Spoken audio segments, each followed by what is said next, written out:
Hello, everyone. This is Liz, live from the Derry Public Library. Right now, I'm in the teens space, and I'm here to recommend movies that you can place on hold at the DPL right now as I'm talking.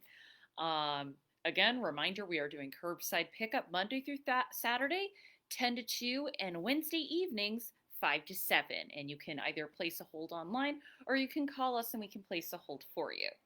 So we got about 15 movies to go through. The first I'm going to recommend is, make sure there's no glare, All Is Lost. So this is a film that definitely an experiment and something you don't see a lot in mainstream features. So this is the Robert Redford film. He is the only person in this movie, and there is minimal dialogue. He stars as a man who is stranded at sea.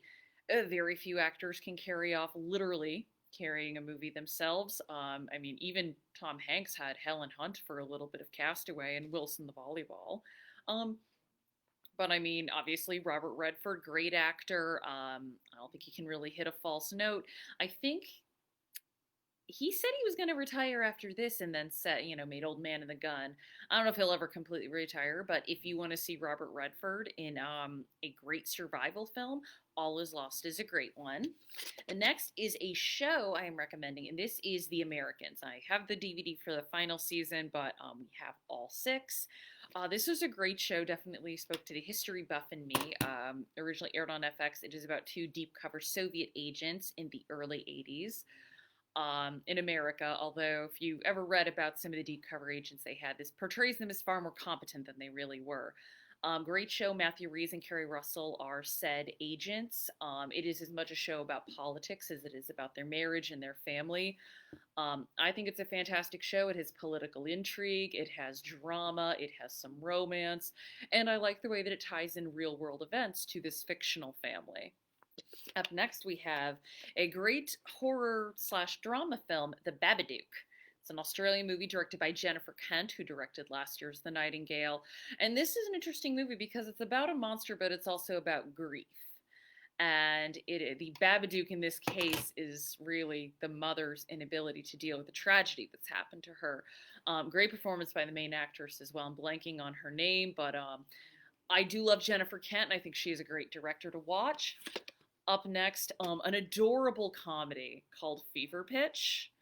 Drew Barrymore and Jimmy Fallon, who I really don't like Jimmy Fallon, but he kind of works in this movie. This is also very close to my heart because it's about Boston and it's about the Boston Red Sox. And I'm really not a rom com person, but I think this movie is really sweet. Especially this was made around 04, 05, like when we were like, oh my gosh, are the Red Sox going to actually do this? So I would say if you want just a nice kind of escapist romantic comedy, Fever Pitch is wonderful. Up next, a modern classic starring three just titans of the screen, The First Wives Club. I've recommended this streaming as well. I think we all know Bette Midler, Goldie Hawn, Diane Keaton. This is a great movie. Parts of it don't hold up. A lot of, comedies age quicker than a lot of other films, I believe. But, you have three very talented and funny women here. And I think that is a lot better than the stuff where it's like, okay, well, this is a dated part of the movie. If you've never seen it or you want to watch it again, we currently have it here. Up next, my favorite film of 2017, Get Out. As happy as I was that Guillermo del Toro won Best Director and Shape of Water won Best Picture, I was definitely rooting for Get Out to win Best Picture. Guillermo del Toro does deserve an Oscar, though. But I love Get Out, and it is an interesting film because it deals with racism in a way that is not how it is usually dealt with in film. It deals more with microaggressions and fetishizing. I think it's an incredibly clever movie. It's a great thriller, and it also pays homage to other films that I love, like Rosemary's Baby. This you can't get any better from a directorial debut than this. I mean, Jordan Peele, this is his first movie that he wrote and directed, and he ends up winning an Oscar for Best Original Screenplay. I just love it, and I hope you all watch it.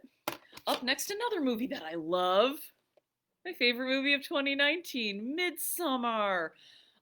Directed by Ari Aster. Once again, I know horror is not for everybody, but I like to present this as a trend of, I guess I should say, art horror or highly crafted horror, because I think people think of horror as it's just slasher movies, and it's like, no, like all genres, it's varied.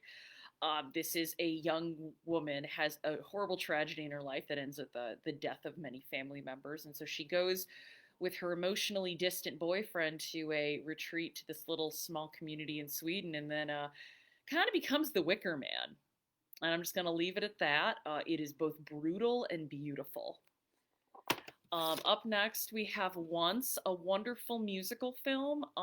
This is pretty famous for winning Best Original Song at the Oscars. It's a very, again, just kind of a nice escapist movie. I think some of us all kind of want something very nice right now, and I would definitely recommend watching Once, more than once. So we do have some newer movies in this as well. This is The Peanut Butter Falcon. This came out last year and stars Shia LaBeouf. And it is about a special needs young man. He has Down syndrome and he runs away from the home that he lives in. And actually, props to this movie, they did cast an actor who had Down syndrome rather than putting someone in makeup because, come on, it's 2020. Let's not do that. And it's actually a really sweet movie overall. It is not exploitative of the main character, and all he wants to do is he has a dream of going to a pro wrestling school. And Shia LaBeouf's character helps him with that. Also, good supporting performance by Dakota Johnson. This is a movie that has a lot of heart, and it did have a small release in theaters, but I hope it gets discovered more on video. This is actually one of my favorite movies ever, and definitely one of my I'd say top 10 animated films. This is Persepolis. So you probably have heard this term name before. This is based on the graphic novel by Marjane Satrapi about growing up in Iran during the Iranian Revolution, and then the Islamists coming in and setting up their own republic there. So this is about her childhood and also about her, being a teenager and going abroad, and her adulthood coming back. Again, as I've said when I talked about a separation, I think when a lot of Americans think of Iran, they have a very narrow view of it. They forget that Iran was a fairly modern place in the 70s, and for many of the people who live there, still is very modern. Not everyone did or could flee, so they are still living there. And I think this is an example of how film and books are very important, because you do get to hear firsthand accounts from people who lived through it rather than just the depictions that we have from people who might have never even been there or read any accounts on it. But beautiful animation, and it's a great story. And I love Marjane Satrapi. I've read a lot of her work, and I think this is a great film. Up next, a new film. So this is Ready or Not. I went to go see, we did a double date with this last year. I just kind of knew, I'm like, oh, this looks fun. So boy meets girl, boy and girl marry. The girl finds out that the family does this weird hide and seek game where basically either she survives or they kill her before the sun comes up. It is ridiculous. It is gory, but it is also a lot of fun. It knows exactly what kind of a movie it is. Samara Weaving is great. She does carry this movie on her shoulders, and also great turn by Andie MacDowell, who I had really only seen her in romantic comedy stuff, and see her being like this mean Southern matriarch is a lot of fun. You could tell she was having a great time chewing the scenery up. So this is a foreign film called Sweet Bean, directed by Naomi Kawase, and this is about an old woman who just runs a small bakery. This is a very nice little film, and I highlighted it a couple of years ago when my boyfriend and I were on a panel about Japanese directors, and I was talking about women directors in Japan. Again, this is just a very nice, warm-hearted movie, and it's also about the people in Japan who do kind of live their lives on the margins. There are groups of people who kind of are outcasts in that country, and this is a movie that does address that. Up next, a documentary. This is The Thin Blue Line, directed by Earl Morris, who I think was and still is one of the great documentary makers in America. So this is about the killing of a police officer and the subsequent trial for the supposed killer, but it is also about how potentially the person they got isn't the one who did it. If you liked Making a Murderer, this is something that you should check out. And this also had some controversy when it came out because there were reenactments and there were a lot of people who felt you should not be doing that in a documentary. But that is why Earl Morris is kind of separate from the pack when it comes to documentary makers. Speaking of documentaries, our next film is a more recent one. This is Toni Morrison, The Pieces I Am. I was lucky enough to see this when it was out. I think it's a wonderful documentary, and thankfully it was made before she passed away. So she is commenting on a lot of stuff. If there's one real takeaway I had from this, aside from she's smart, she's a great writer, it's that she's funny. And I really would have loved to have just had a conversation with her. And she also doesn't really seem to have airs about herself. She knows that she's talented, but she's also, she can joke about herself. One of my favorite moments is when she says, like, oh, my friend called me saying I just won a Nobel Prize. And I just thought, oh, she must be drunk.